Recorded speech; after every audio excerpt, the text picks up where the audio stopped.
بجنب تبون، مش كما ذكر ليون انه هو باش يبينوا للعالم انه المغرب وفتنه، باش يبين للعالم اللي هو موجود معاهم واني ما ثمش فتنه. لا، لازم يبين اللي دائما يكون موجود بالبدله العسكريه. نعرفوا اللي تبون ما نجمش يلبس البدله العسكريه بل يلبسها عاد شنقريحه. دائما يبينوا اللي هي جمهوريه عسكريه وليست مدنيه لترهيب الشعب، مش لترهيب، مش باش يوضحوا ان ثم فتنه. والله فعلا تبون لم يلبس بدله عسكريه ابدا نهائيا. ليس له الحق ان يلبس بدله عسكريه. لماذا؟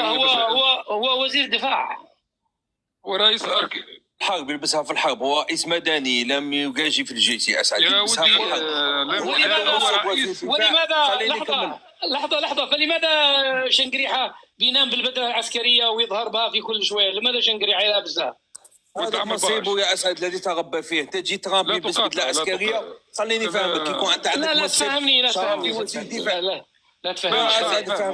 يا ليون امام رئيس فرنسا عنده قائد قوات نوويه. انا سد المايك يا ليون عشان ما تقاطعش الناس. الله يرحم لك الوالدين. انا ارجع لك، انا راجع لك مره اخرى ونجهز نقاطك. ايوه كمل يا خياط. انه دائما يلزم يظهر دائما في صوره حضور عبد المجيد تبون. لازم تظهر البدله العسكريه. وشكون يلبسها البدله العسكريه بخلاف السيد شنقريحه؟ انا ود عم الباش. عرفاش قصه ود عم الباش؟ انت ود عم ولا الباش؟ ثم واحد عنده باش يكري فيه في العراس، يكري فيه في عرس، كانه عنده خيمه يكري فيها في العراس. كل وين يكروا الخيمه ذيك تلقوا السيد موجود معهم. شكون هذا؟ ولد عم الخيمه، ولد عم ولا الخيمه، ولد عم ولا الباش. هكا هو يلزموا مشوا من اجل اظهار للشعوب الاخرى كما ذكر اليوم للشعب، من اجل انه يظهر باش يبين. تو هذا حكي حديث وزير شنقريحه يظهر ما تبون ملاصقه حصيره. تقول ميسي حاطين عليه ديفونسي مراقبه حصيره من اجل باش تتكلم في تجي تشرح وتقول على خاطر لا باش يبين للشعب المغربي اللي هو والشعوب الاخرى الامارات انه نحن متصالحين مع بعضنا اني ما ثمش. لا يا اخي العزيز، من اجل ترهيب الشعب. دائما شنقريحه يخوفوا به في الذر الصغار، يخوفوا به الصغار. دائما موجود.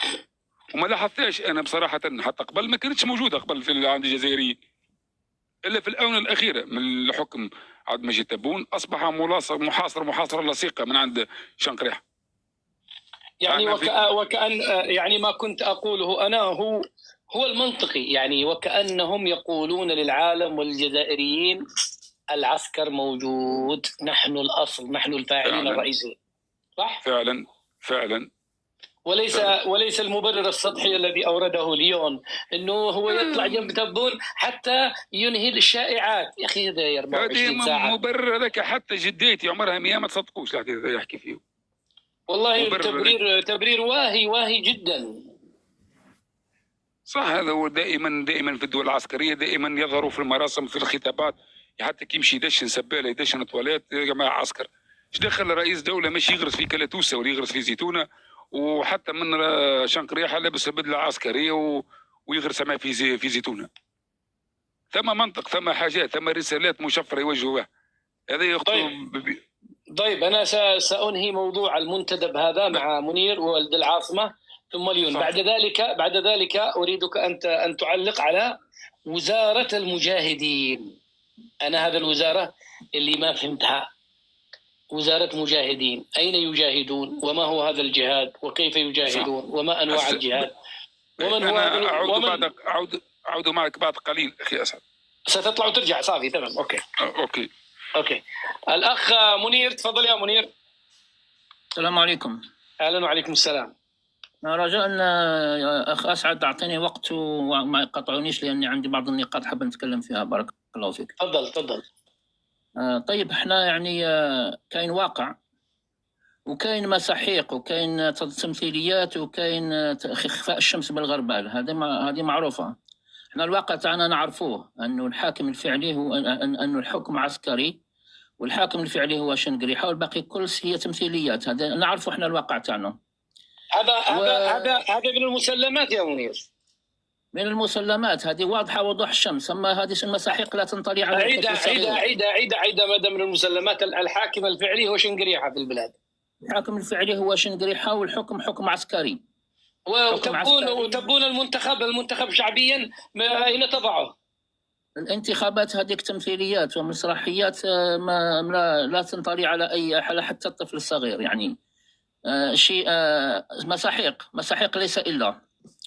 لكن احنا نعرفوا الواقع تاعنا، وحنا نحاولوا نصلحوه قدر ما استطعنا بالحكمة، لأنه كاين لو تعمل أمور يعني تقدر يكون عواقب وخيمة، ويقدر يؤدي إلى انهيار الدولة وإلى أمور لا تحمد عقبها. فاحنا يعني كما قلت احنا يعني الشعب الجزائري ككل، يعني الناس اللي يعرفوا هذا الواقع كثير منهم. وعلى كل حال الأنظمة في البلاد العربية كلها الأنظمة غير راشدة، هذا لا تتفاوت في السخافة ولكن أو في التعاسة، ولكن هي كلها غير راشدة. ولكن أنا الشيء اللي يحيرني يا أخ أسعد أنه كاين واحد يعني يتعفف فمي عن ذكر اسمه. هذا الإنسان، أنا طلعت اللايف تاع الناس توانسة محترمين قالوا لي هذا الإنسان هذا نحن نتبرأ منه، هذا إنسان حقير وتافه. لا تصفوا هذا الأوصاف لو سمحت، لا حقير ولا سافل.